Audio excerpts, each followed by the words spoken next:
Hello and welcome everyone to the 31st episode of the IWFM Navigating Turbulent Times series. As you can see on your screens there, today's episode's entitled Sustainability, Evolution or Revolution, and this is supported by Inenco, who's supported us, being our partner on our sustainability survey that was launched 2 months ago. As many of you sustainability experts are aware, we should have been really at COP26 in Glasgow at this stage. And yes, as part of this series, we have tackled sustainability over the last previous episodes. But what a perfect time to look at this as we go into a new year to really dig deeper into the survey results, but also highlight what businesses actually are doing around sustainability moving forward. So I'd just like to go on to the next slide, if that's okay. Many of you may have seen me on these episodes as host, and I'm Peter Brogan, Head of Research and Insight, and it's always a pleasure to conduct these webinars for you members and non-members that have joined us today. I just want to make you aware that it is being recorded live, live recording, so please pass to colleagues afterwards if you wish. But as you can see, today we have a stellar panel, but a large panel, so there won't be much talking from me because I want to get the panelists involved as much as possible. So I just wanted to start with introducing the panelists first, but just to let you know, the process is that we've got a couple a question section that we're going to go through the panelists. We would love your questions to be sent in, so we have got a dedicated Q&A section for you to send your questions through. So I'll be hosting that as well, so please send those through. But first of all, we're gonna really dig deeper into sustainability, and as I say, tying in with the report, which I will talk about later, where that's available, who we partnered with Inenco. So first on your screens there, you can see Sam Davidson, Director of Operations at Inenco Group. So Sam, as I normally do, I like to get the panelists to introduce themselves, and a little bit of a broad question just to kick you off really is, what for you, why is sustainability so important? So broad, but we're going to go into further detail later. So good afternoon, Sam. Hi everybody. Yeah, so Sam Davies, Director of Operations. I essentially lead on our sustainability proposition here at Inenco. And I think, why is sustainability so important, especially today? Well, I think ultimately it gives the opportunity to really kind of rethink the business model. I think now more than ever is an opportune time to do that. And I think just briefly, I think from my point of view, to answer the kind of the operating question here, I think when we look back in years to come, I think we could probably see this year as a sort of watershed moment in which the kind of concept of sustainability and its kind of new buzzword friend, net zero, really started to become a reality, in the same way that, you know, in the 70s, European transboundary air pollution events really gave rise to the first kind of policies that we saw across boundaries to kind of change things for the better when we talk about air pollution.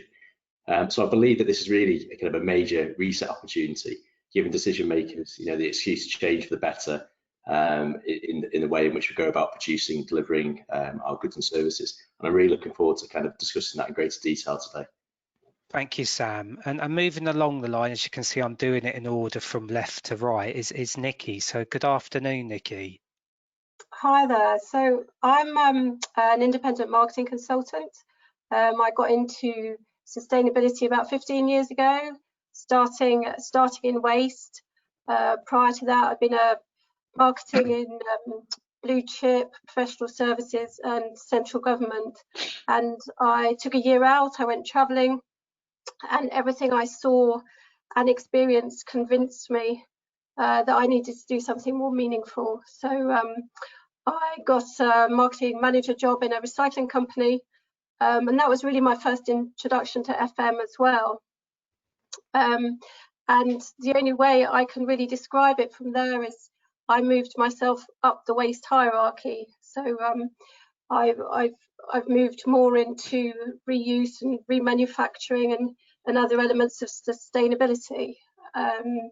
I started my own business about 9 years ago, and I focused really on sustainability, all aspects of it, from climate change, net zero, circular economy, social value.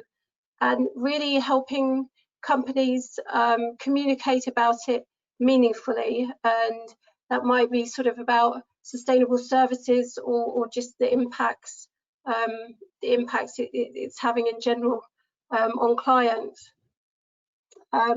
Why is it important now? I think the coronavirus has given us all a real opportunity to understand our interactions with nature.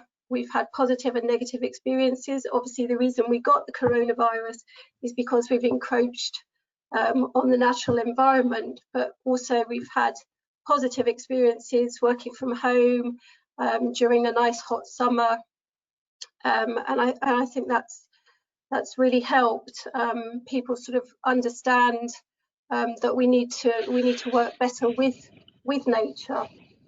I think we've all enjoyed better air quality, less noise pollution, and the benefits of that. But I think also we've all experienced, or we've all participated in massive change, from government introducing furlough to businesses setting up working from home wherever that's possible. FMs have had to deal with empty buildings and a workforce that's everywhere. And as individuals, we've all dealt with lockdown. So we know now that we can change massively, very quickly. And I think we really need to harness that to deal with the climate crisis. Yeah, and thank you, Nikki. And that the term return to work, many of our members never left work. So I can understand that point as well in terms of the issues that have raised, not just around sustainability, but the whole term about returning to work. Thank you for that, Nikki. Gordon, good afternoon, sir. Afternoon, Peter. So I'm Gordon Mitchell. I'm CIO with Key Facilities Management, delivering international FM portfolios for blue chip clientele, and I'm also CIO with Keystone Workplace Software, delivering obviously software solutions into the workplace and the changeable needs as Nikki's just outlined that we're all facing. I also work in global standards, so I'm convener with ISO and Technical Committee 267, which is facilities management, and I convene the Working Group 6, which is all around technology, and I'm also chair with British Standards Institute around much the same domain, and also the deputy chair with IWFM in the Technology Special Interest Group. So very much a digital lens, but about really applying that to a whole life perspective around FM, so that we can really end up with sustainable, lasting digital change when we go about in these alterations with our sort of day-to-day FM models. Looking forward to really digging into, I guess, how can we leverage technology today to help us in delivering these ends, but very much through the professional vehicle rather than the sort of tail wagging the dog. So very much focus on the transition, not the tool. Thank you, Gordon. And Blair, moving along. Yeah, so I'm Blair Fotheringham. I'm head of estates at Campus Living Villages. Just very quickly, a little bit about myself. I spent 15 years in FM, primarily in the healthcare and education sectors, PFI and Lift. And in the last 18 months, I've moved across to a student accommodation role. Why is sustainability important to myself and my organisation? Well, I think if we're honest, and I'm personally going to be honest, a lot of the stuff that we've done in the past has been very kind of mundane pace, and I think it's been quite low key. But there is an absolute drive, personally, and from my organisation and our shareholders, to become more sustainable and drive that change through our people, and that's driving change across Australia, New Zealand, and the States, as well as the UK. So that's a real challenge for me and my stakeholders and team, and very much learning as we go. And by no means I'm an expert, but having spent a number of years in operations, I can see that there is some very low-hanging fruit where we can pick off and get some early traction. So really excited to be involved today. And thank you, Blair. And we're lucky to have you as well. Last but not least, it's always the joy of being last on the poll, because Paul, you're sitting there patiently. But Paul, good afternoon. Good afternoon, Peter. Good afternoon, everyone. Yeah, Paul Akest. I look after energy and sustainability within the Jones Lang LaSalle corporate part of the business. We provide, well, facilities management, but the full property portfolio of services, and obviously sustainability is very much embedded within the work that we do. So background in energy efficiency all through my career. We didn't used to call it sustainability back in the 80s and the 90s. It's had different guises, from energy management to carbon management to sustainability to social value, you name it. And so in my view, it's always been important, but it's been important to a few, and it's been driven by one or two issues, like the oil crisis. It's been driven by financial issues when it suddenly becomes important to finances. But now there's been a step change, and I think it's largely because it's become much more visible. It's become more visible, obviously, from weather, but it's more visible in terms of what we see in terms of social deprivation as well. So that, and perhaps the mismatch in finances from the rich and the poor. So it's all much more visible. It's got very much to the top of the agenda for the C-suite. It's people are talking about it at a senior level. So now things are starting to happen in the way that they haven't happened before. COVID is just giving us that kick that, well, we've got to take a step back and actually pay attention to whatever it is, and the climate and sustainability is now on that agenda. So it's great to see. No, thank you, Paul. And I think from that, we're going to certainly go in today's session, going to go a little bit of a deeper dive into that. And as I said earlier, encourage our audience, listener, viewers to send in questions. But I'd like to kick off with Sam. So I'll go back to the start, really, as we've introduced the panel, is this talk about the vaccines and the great news that we've all heard on the media, some good news at last. Actually, is there an opportunity there around perceptions changing, and this is a real opportunity to reset the sustainability agenda? What I mean by that is our own sustainability survey, supported and partnered with Inenco, highlighted the rise amongst people under exec level, so the middle management and the frontline management staff, when it has come to sustainability and the importance over the last 5 years. So in a waffly way, the question is, do you see the perceptions changing going forward, I guess, or have you seen that across Inenco as an organisation? It'd be good just to get your experience on that. Sam, you're on mute, sorry, before you get into flow. I was just about to flow there. Thank you. There you go, no problem. I think what's really encouraging is actually the level of greater and more, dare I say, relevant stakeholder engagement. So I think in particular the engagement of the economic buyers, like the FDs and the operators and implementers, if we can call them that, like the operating officers, the MDs, the general managers, and not just dare I say it, some people in the audience warranted the kind of the marketing department, which when I started as a sustainability consultant 15 years ago, that tended to be where the sustainability agenda was sort of driven out of. And I'm not sure it's worrying, but certainly the challenge has been trying to nail down what sustainability means to the individual organisation in question. So before entering into planning on how we are going to make it happen, and there are probably about 8 things which in my view kind of drive sustainability onto the boardroom meeting agenda. It's first so critical to get into a proper phase of defining, and if this bit in my view isn't done properly, everyone in the room tends to kind of take a position on what sustainability means to them rather than thinking about what it necessarily means to the organisation. And in my experience, you can often, if you haven't done that first bit right, you can kind of do 2 or 3 meetings and then you kind of get some confused looks around the room, and you end up having to kind of reset back to kind of, okay, what are we actually trying to achieve here?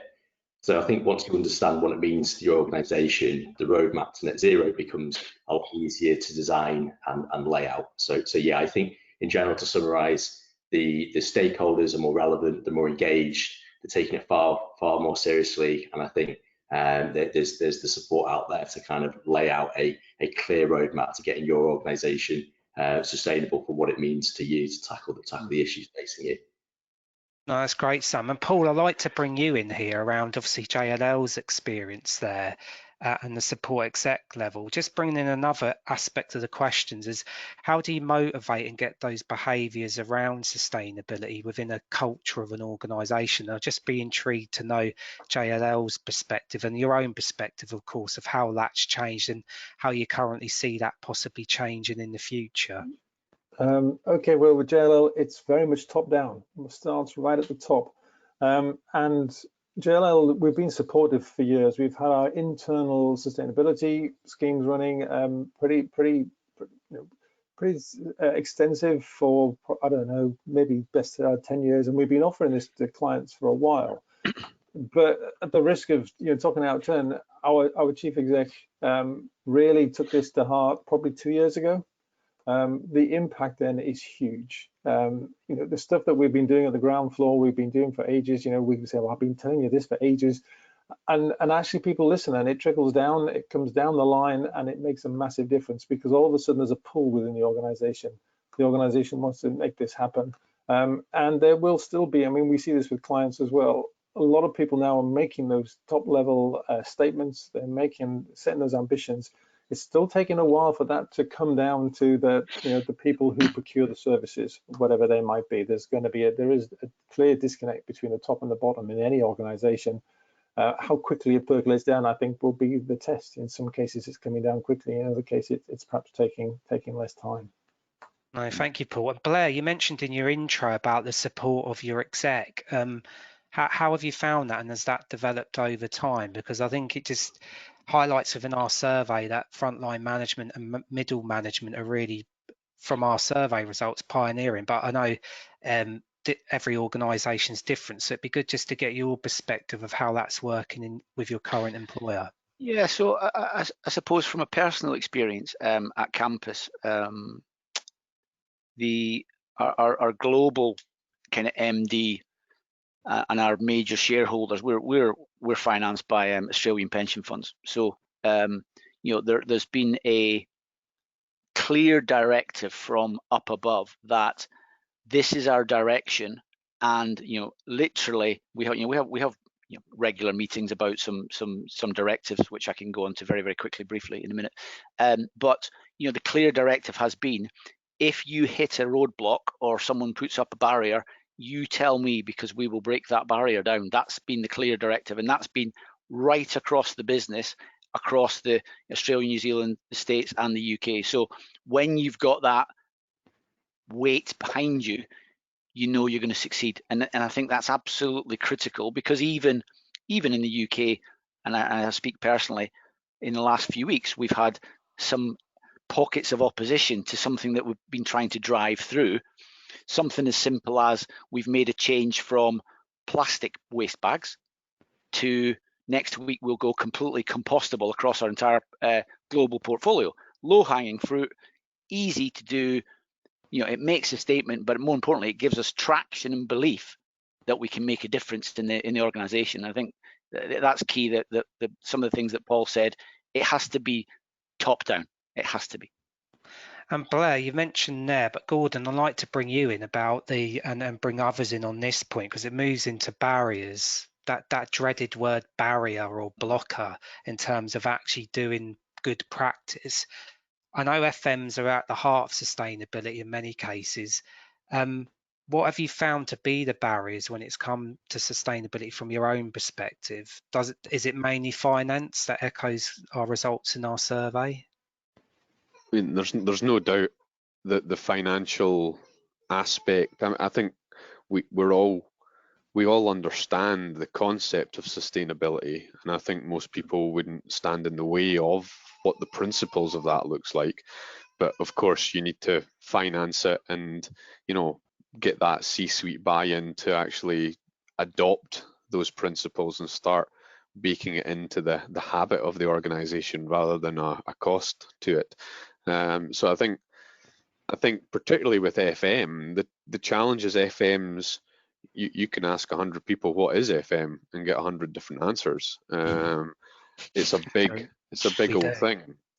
Exactly. So I think in some ways is how do you eloquently align the sustainability agenda alongside the FM value proposition, and in conveying that in a wrapper that allows you to ultimately take a organization through some sort of maturity and adoption curve through a lot of change, is a very complex transition to undertake. So I think the complexity of the task at hand, and as Paul's just said, when you get the C-suite to be able to align those business modeling aspects to the obvious common sense that we all can see, as in global warming, whatever, you know, big ticket items that you want to reference, all of a sudden then there's a click. And as soon as that clicks happen, then a lot of this is investing in your future, and then all of a sudden the transition becomes 100 times easier. But I would say the really underpinning that sustainable habitual transition with a rock solid ROI case is the complex part, for sure. Yeah. Get that right, and I think we've got excellent people doing excellent work that are looking for help to meet those objectives. Thank you, Gordon. And a true gent would have started with ladies first, but in this case, I'm going ladies last, so don't read into that, Nikki. You talked about moving up the waste hierarchy. How have you seen the FM role or profession or its responsibility change over the period of time that you've been involved around the subject matter? I think, you know, I mean, when I first got involved in sustainability, it was very much around introducing recycling, and now we're looking, like I said, much further up the waste hierarchy. So we're talking about, you know, can you buy used, can you buy sustainably sourced, can you lease rather than buy, can you share resources if you don't need them all the time, and then, you know, much more repair to keep things in use for longer, and I think there's a real opportunity now. For example, if people have been changing offices and formats and things because of the coronavirus, then there's a great opportunity to look at, you know, things like, can we repurpose our existing desks rather than buy smaller ones? Can we resize those? So there's a massive opportunity now as a result of coronavirus, but I think there's a lot of things that have been happening over the last 10 years or so, heading in that direction. But if I can just go back, sorry, to one of the previous points about starting at the top, I think one of the things I've seen seems to be driving this with the C-suite is investors in the last 12 months or maybe more have really got on board with this, and are asking for climate reporting on risks, how people are addressing the risks, whether that's risk of flooding, risks of higher temperatures, but also climate impacts. And because investors are asking for climate disclosure, if they're not getting good enough information from businesses, they're saying, right, well, you might not get the investment, or there'll be strict terms and conditions attached to that, or you might get higher interest rates. And I think that is really what's woken up things at the top level, is the fact that businesses are getting hit where it hurts in the pocket. And just one last thing is on the starting at the top.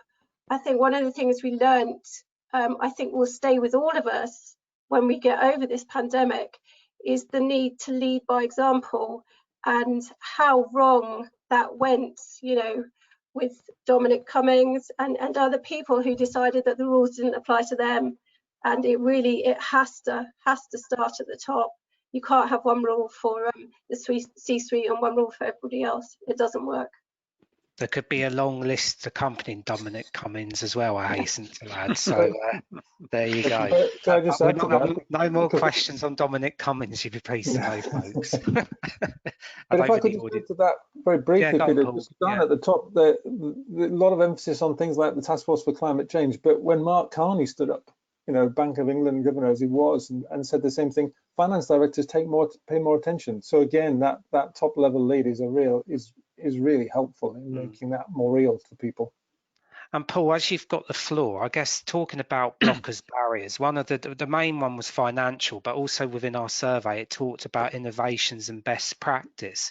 Obviously, working for the organisation you do, JLL, how do you tackle that? Is that a barrier? And is there any examples you could give other organisations how you could overcome such a barrier as innovation and best practice? Okay, so I'm going to go against the grain on this one a little bit. Yes, there's some innovation, and yes, we need to do that, but there's no silver bullet here. I would define the biggest barrier is time and effort. Now, if you turn that into money, then that's fine. It's the same thing. It's an extra person, or it's an extra resource, because the best thing that technology can do is give us information and do it readily and quickly. Well, okay, that also costs money. So again, it is financial, but it's not that we want to buy the next fancy piece of kit, because there's lots of stuff around there. I was around in the building just yesterday, and all you need to do is to take a little bit of time out to have a look at some of the graphs that your technology is showing you, and you'll immediately see that something's not right. There's nothing wrong with the building per se. The guys are doing an okay job, nothing's breaking, and it's all pretty good. But actually, if you take the time and you look at those kind of things in detail, you immediately think something's not going on here. We could change something here to do something right.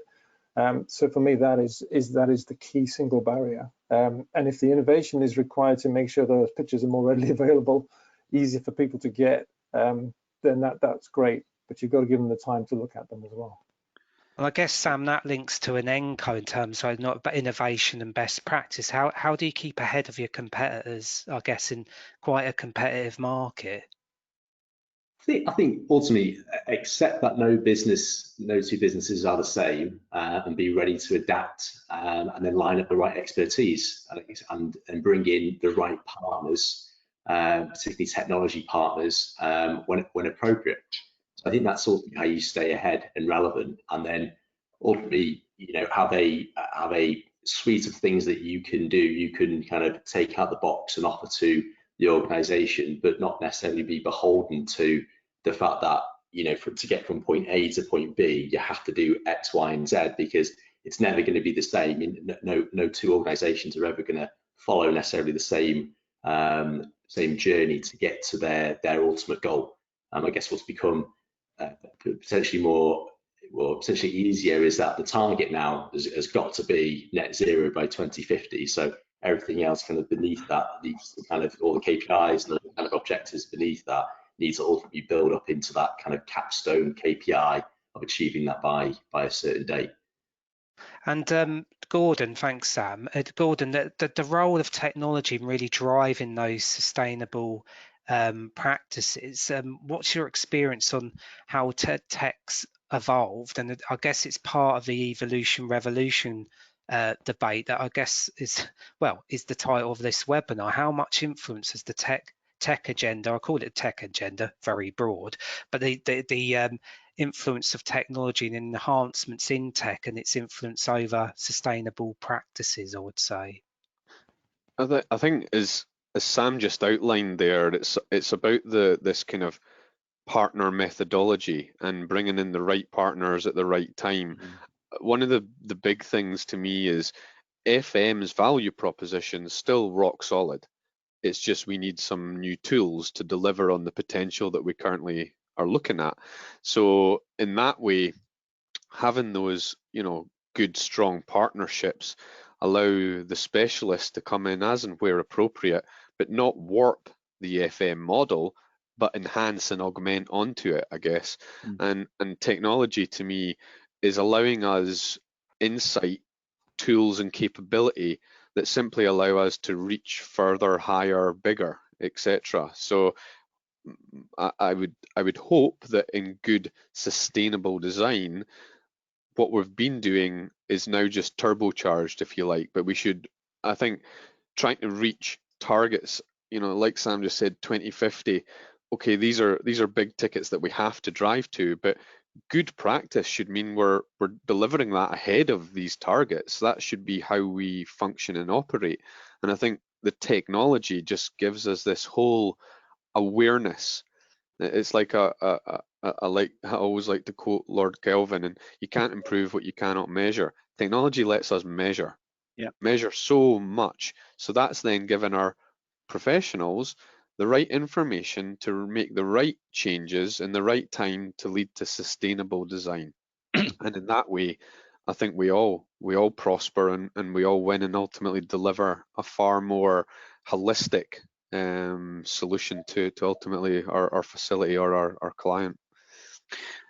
I think just if I can just add to what the point that Gordon made about technology, I think some of the biggest challenges that we're all facing at the moment, and we spoke about this already, is particularly in a environment where the cash flow tap has been somewhat tightened and there's not a lot of cash flowing backwards and forwards throughout the business, is that those business cases that we put forward or we're preparing to put forward when the cash flow tap gets turned back on again are robust enough and backed up by all that data that's been accumulated from technology, so that it's an easy sell to our boards and we can make that project of PV or LED upgrades or whatever it may be happen, and we can get immediate payback. I think without that technology supporting the data streams, it's a very difficult sell, isn't it? Particularly at this moment in time. I see Gordon shaking your head. Is that no? Without, I don't see how it's possible to do it without the technology. I mean, the amount of data you'd have to consume, and I mean, we all love our spreadsheets, but I don't think any of us want to have 10 billion open on the desktop kind of idea. So I think you have to use leverage tech, machine learning, just to give us a very clear and concise, actionable insight. That's all we need to do to then use our expertise, but at least then we're able to see social, capital alongside sustainability connected to our asset performance and make informed decisions. I would like to think technology can liberate our FM environment to deliver more value add. No, thank you. And that brings us into net zero, which was referenced by a couple of our dear panelists already. And Nikki, I'd like to bring you in here around, and I will go back to the question to the other panelists about net zero and how your organisations are working towards it. But Nikki, obviously in your role, what and where are the key or most fruitful areas for workplace and FM professionals looking to deliver net zero? What examples have you seen out there in obviously your line of work that's standing out as good examples, essentially? I think for FMs, it really depends on the business you're working in and obviously what you have control over and what you don't, because if you're an FM for a big service provider that's very much normally based, office-based staff, you are going to be absolutely central to this, looking at energy measures and renewable energy tariffs, as well as the other part of the picture, the carbon in the products. But if you're an FM, say, of a fashion brand, then the real massive impacts for that company are going to be in the value chain rather than in the built environment. So I think it really depends. And also, obviously, we know from the Ellen MacArthur Foundation report last year, which I don't know if everybody knows kind of what that showed, but it sort of found that 55%, an estimated 55% of carbon emissions come from energy usage, and that's where renewable energy tariffs and energy saving measures come in. But the other 45% is estimated to come from the embodied carbon in products. So if you don't have control of the energy side of things, there's still an awful lot you can do, and that's where the circular economy comes in, looking at designing out waste and pollution and keeping products in use for as long as possible. And rather than depleting natural resources, which is what we've traditionally done with the linear model take, make, use, dispose, that we're actually regenerating our natural systems. So that, in practical terms, goes back to what we were talking earlier about buying used, buying sustainably sourced, leasing, sharing, and repairing and keeping things in use as long as possible, be it furniture, IT, or other products you're using. And if your business doesn't need them anymore, can you repurpose them to use them differently, or can you sell things or donate things? And it's not just about the environmental agenda. I mean, financially, obviously, if you can sell something or give it away, then there's cost financial benefits from that, but there's also massive social benefit. And I think coronavirus has made that whole community aspect really important. You know, sharing with, giving to charities or helping out people who really going to need it right now. No, I totally agree, and certainly that is the change of the term that I'm not particularly like, the new normal, because I think we should be more aspirational than normal. But was normal that good in the first place? But I think people are just trying to get back to that, but certainly change is on the horizon. I'd like to bring Paul, Sam and Blair in on this, if this is okay. Obviously, I mentioned about the net zero targets. Just for your respective organisations, how are you going to meet those targets? What's encouraging, and currently what's worrying? And probably the latter's probably quite intriguing, but I just wondered, Paul, if I kick off with you, how are JLL meeting the net zero targets or moving forward? Well, obviously we've looked at our whole carbon footprint, where we are. That fits in equally with the science-based targets. It's across a number of things. The key thing, surprisingly, actually is transport. So we've got a fleet of engineers in vans. So you know, a move towards electric vehicles. Sometimes, you know, electric vehicles are getting better and better, but sometimes that's a straightforward switch. Actually, if a guy spends a lot of time in his van and has to go on a call, maybe vans aren't quite ready yet in terms of their, you know, their range. So it's not going to be a quick move, but that's definitely a transition. We are trying to lead by example. So the new office in Manchester, for example, that push, really to Nikki's point, that's very much driving circularity. That's what we do with the furniture. And again, with some of our own clients, they might have furniture they want to get rid of, and it's down to time. They'll spend a bit of time looking around where they could do this. If they don't know offhand, maybe they'll give it a while, and then they'll just do the easy thing because they've run out of time or inclination. It's all down to time. All the work we did around circularity for our Manchester office, it was a guy spending time going around looking for the opportunities, looking for the materials, supporting the business in that respect.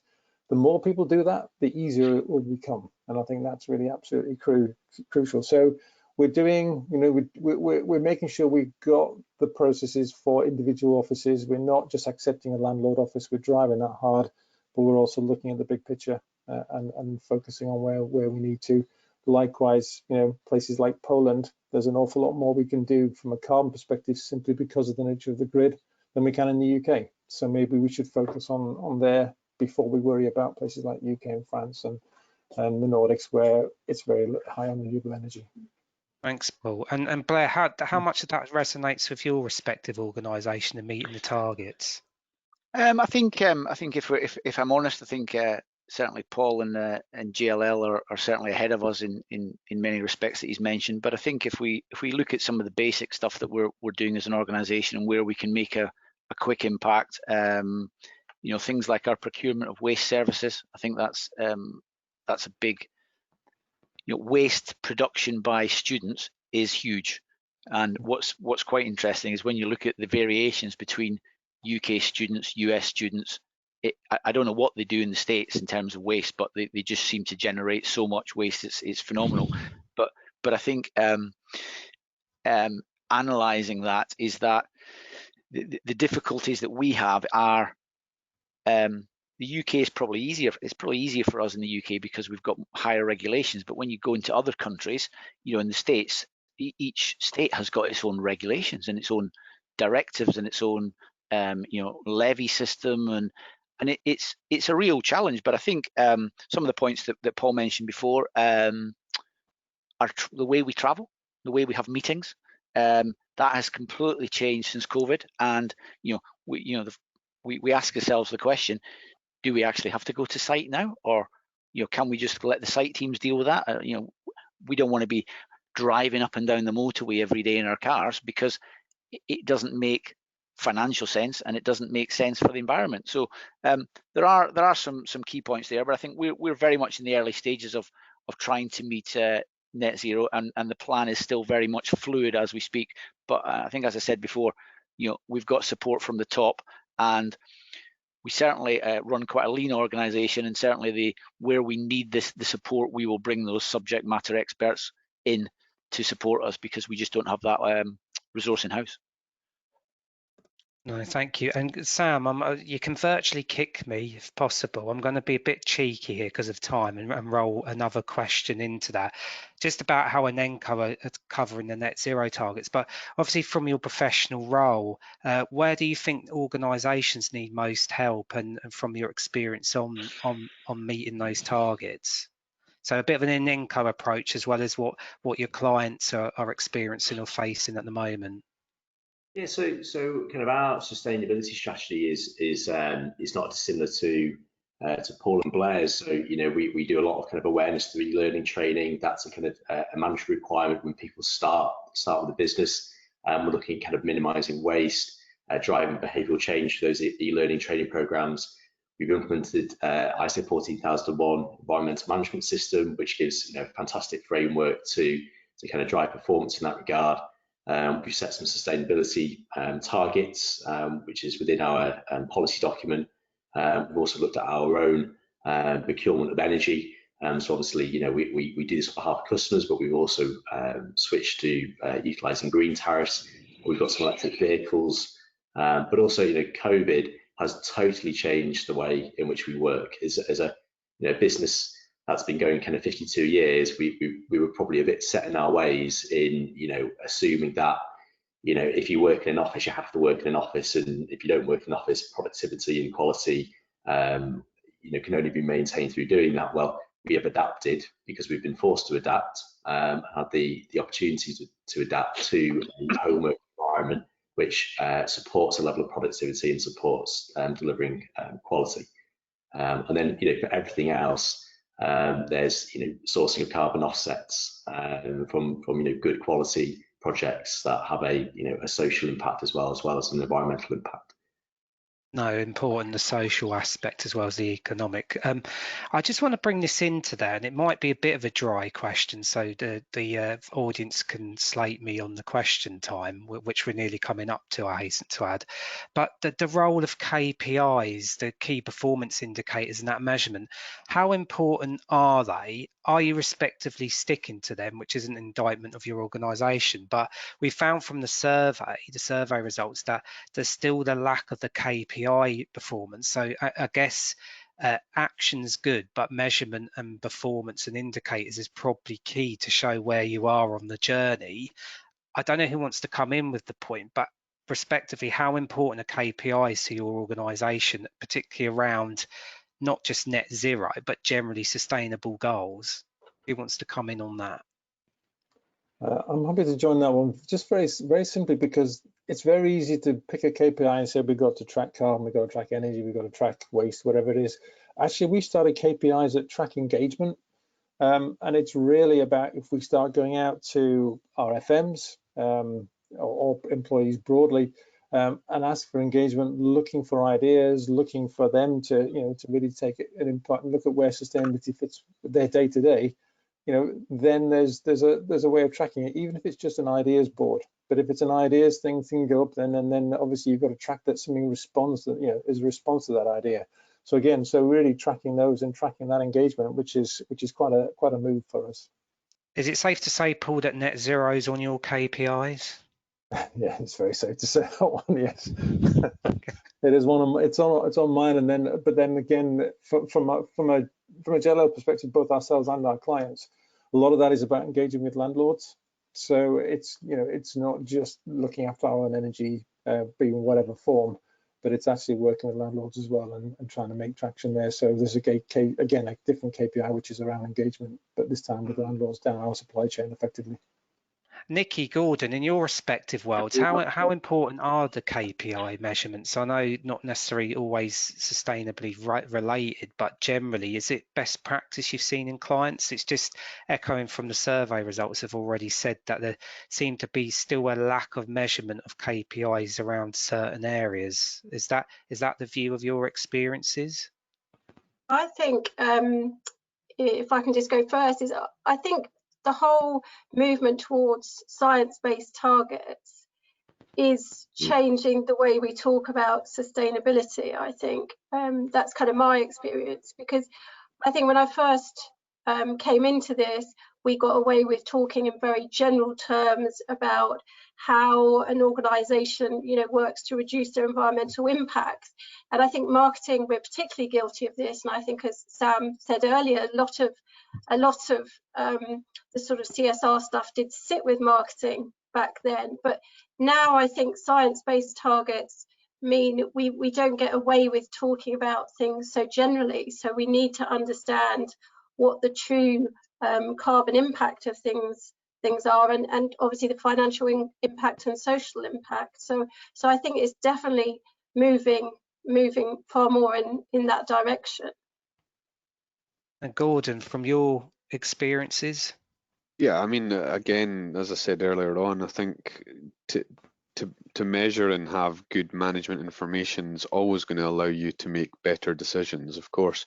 So I think, at the moment, there's obviously to realize the sustainability opportunity or necessity that we all have in front of us, then we also need a common language that we can work with, whether that's your portfolios in Japan and America and Australia, or whether that's just from governmental drivers. It's really important that we disseminate this understanding, but democratize the ability to actually get in on the action as well.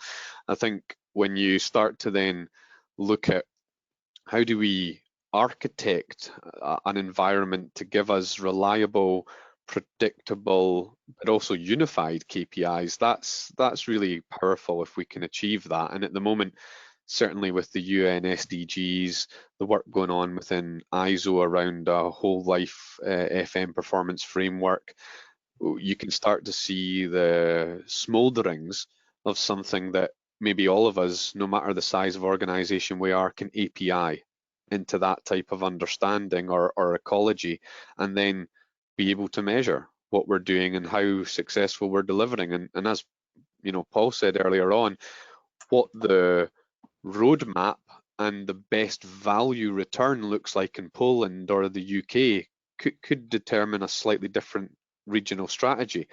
But we're all in this together, and we're all trying to get to this net zero point of view. So to me, it's as important to qualify what it is that we're doing, but also to unify that. But I would say we also need a hybrid model that brings in quantitative and qualitative measurement. At the moment, we're not ready to fully embrace autonomous buildings, and far from it. So I think we need to use our professional capabilities and bring into that something that's got obviously a rich, mature, multi-point measurement scheme, but something that does align the commercial part with the performance, but also then has environmental and social and economic kind of considerations in a single pane of glass. Then we're making change informed and hopefully lasting. And that's really, I think, how sustainability is truly delivered. And I believe FM has one of the biggest global parts to play in that. That'd be intriguing, because my last question for you is about the role of FM, but I'm aware of time. I need to get on to the questions that have been coming in from our audience that's been intently listening. So I'm going to kick off with Nick Hilliard. So thank you, Nick.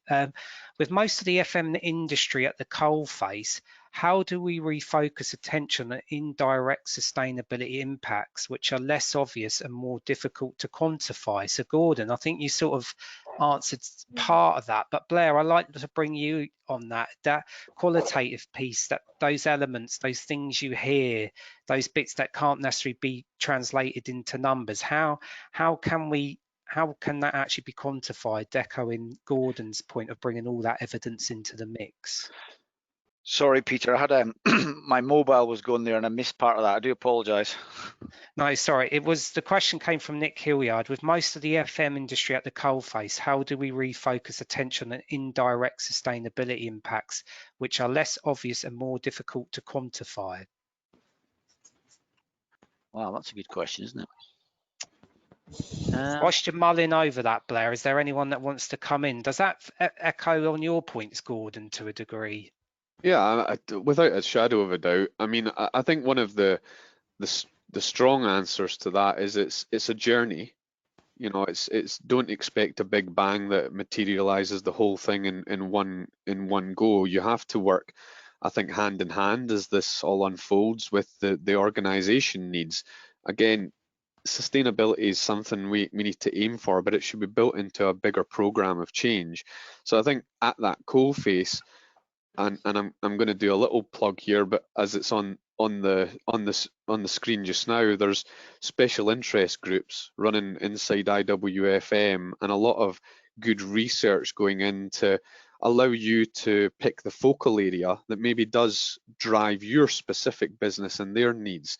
So I think one bite at a time, it's not boil the ocean space, and I think if you can leverage the professional community, bodies like the IWFM, take it at your pace in a ROI strategically underpinned method, then if you keep your eye on the prize and use that support, then I think you'll get to the big ticket items in due course. But one of the things, and again, some of the IWFM surveys have shown, there's a lot of failure going on out there.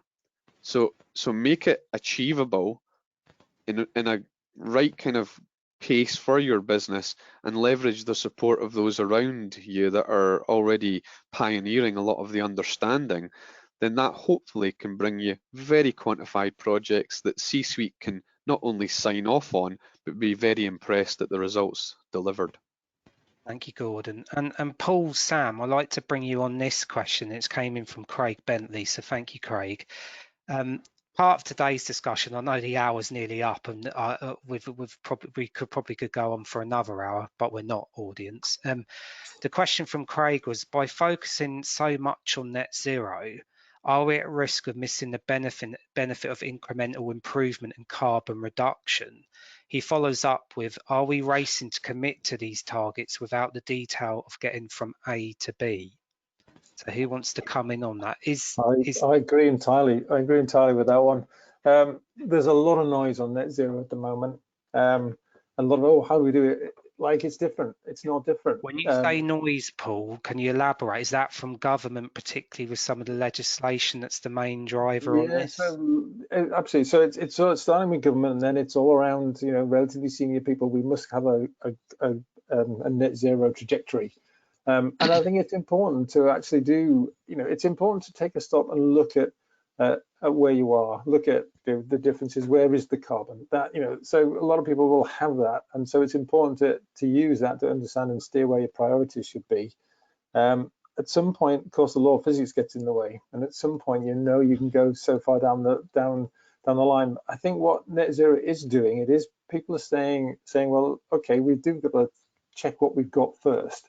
So you see where you are, you focus on where you're going to have the biggest impact, but you've also got to start on the energy efficiency part, the incremental stuff.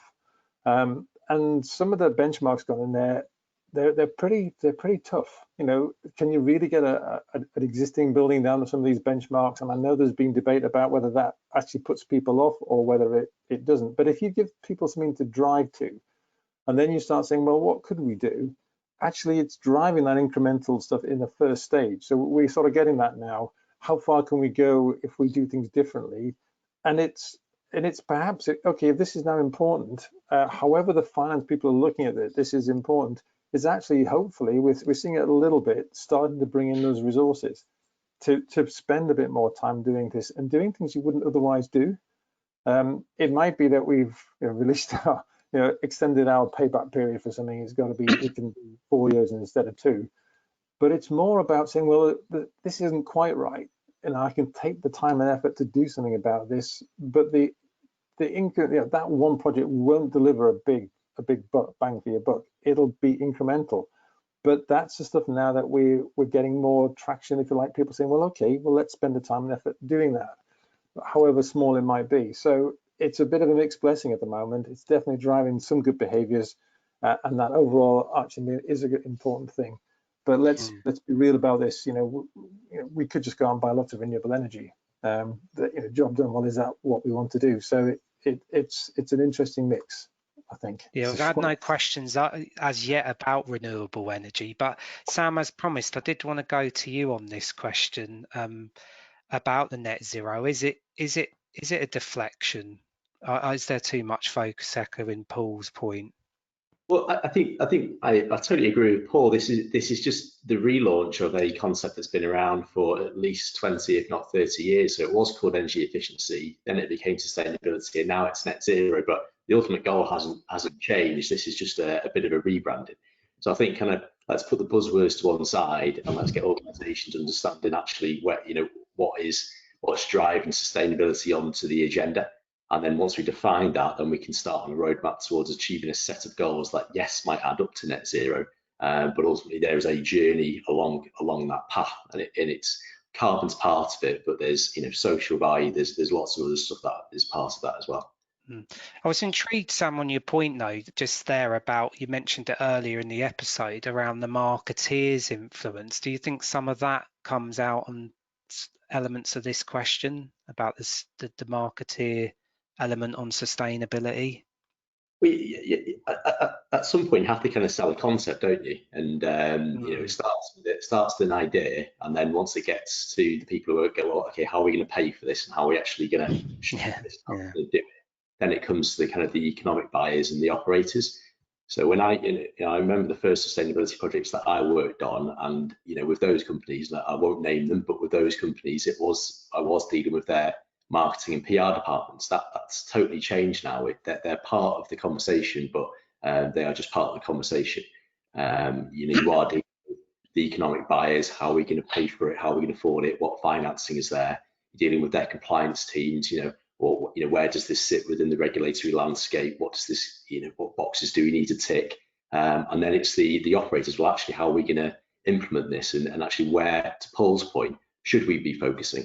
For some customers of ours, the overhead in terms of utilities is just one part of it. Actually, their focus is more on transport, for instance. That's great, Sam. Now I'm aware of time, and we've got a couple more questions. So what I'm going to ask audience members, that I'm going to pass these questions on to the panelists. So ensure that you get, I'll probably just get one more in actually. I'm aware of time, so we might slightly go over one, but I do it quickly. So I might need a rapid a response on this. How does the panel see FM juggling all the potentially conflicting priorities, and where are the opportunities? So I don't know who wants to kick off that. I guess it's that prioritization, which we're all busy people. How are FMs or FM going to particularly juggle those priorities? Any clues, any tips from anyone? How are you managing it yourselves? I guess if you could speak from an individual point of view. Peter, I'll just do a quick one on that. I think for every organisation, obviously there's different pressures and different priorities, and I think certainly being relatively new to this kind of sustainable strategic drive, personally, and my organisation as well, I would say that it's very easy to be disheartened when you see this target that we're trying to achieve, and all those little things that we talked about before, the incremental differences that you can make. That's what we need to be doing to get some traction going, because if we try these big ticket items in the current environment, most of the time they're not going to get through the door. I think you'd be lucky if you could get them at the moment, but just basic things like focusing on our our waste output, our engagement with our clients, you know, our fuel consumption, our purchasing of maybe more green energy sources. These little things will make a difference if we monitor that data. You will see the differences coming through. But I think it's just, don't be afraid to fail. Just, you know, work on one thing at a time, and don't be afraid to make a mistake. You've just got to keep trying. That's speaking from personal experience. You know, we've failed a few things that we've tried to do, but you've just got to keep going. So I want to bring you all in with like a last 30-second remark on this point, and then I've got to wrap up, I'm afraid. But I'm going to start with you, Nikki, in respect to this point around workplace and facilities managers are uniquely placed to drive the zero agenda, the net zero agenda. Agree, disagree, but also from that perspective, where do you see the role of FM and workplace professionals moving forward on the sustainability agenda? And can I kindly ask for such a long-winded question that's longer than you're probably going to answer it, a 30-second response, if possible?